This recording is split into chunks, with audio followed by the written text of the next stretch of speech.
Kelompok perlawanan Hizbullah Lebanon mengumumkan pada Rabu 13 November 2024 bahwa pasukannya telah mengirim satu skuadron drone kamikaze dengan tujuan menyerang pangkalan karya Israel. Karya adalah sebutan untuk kantor pusat Kementerian Perang dan Staf Umum Angkatan Bersenjata Israel.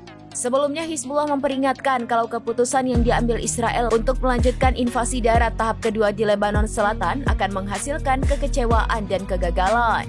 Hizbullah menekankan bahwa keputusan tersebut pasti akan mengakibatkan banyak kerugian. Hizbullah mengindikasikan meskipun ada klaim yang dibuat oleh Israel tentang penguasaan desa-desa di perbatasan, mereka selama beberapa hari terakhir mampu melakukan banyak serangan rudal dari wilayah tersebut. Kelompok yang didukung Iran itu juga menyebut operasi Khaibar terus berlanjut dengan kecepatan tinggi dan musuh tidak akan mampu meskipun semua itu terjadi. Surat kabar Ibrani Ma'arif melaporkan pada Selasa 12 November 2024 bahwa tentara pendudukan Israel memulai tahap kedua serangan darat ke Lebanon.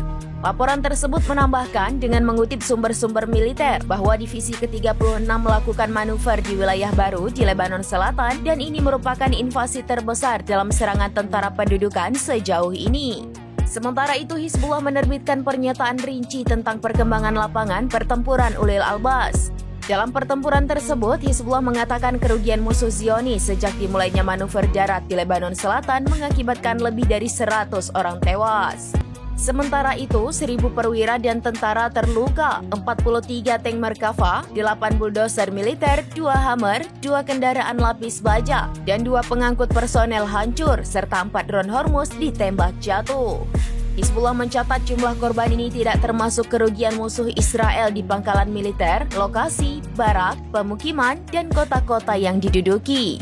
Dikutip dari Al-Mayadin, Hizbullah melancarkan 26 serangan roket dan artileri terhadap permukiman Israel, termasuk Afifim, Dovef, Saksa, Baram, Yaron, Dishon, Malkia, dan Bar Yochai.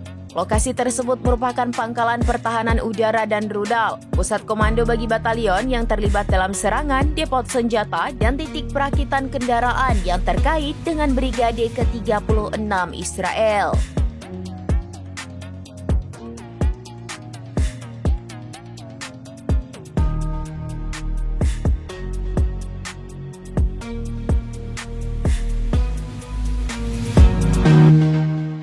Download Tribun X sekarang, menghadirkan lokal menjadi Indonesia.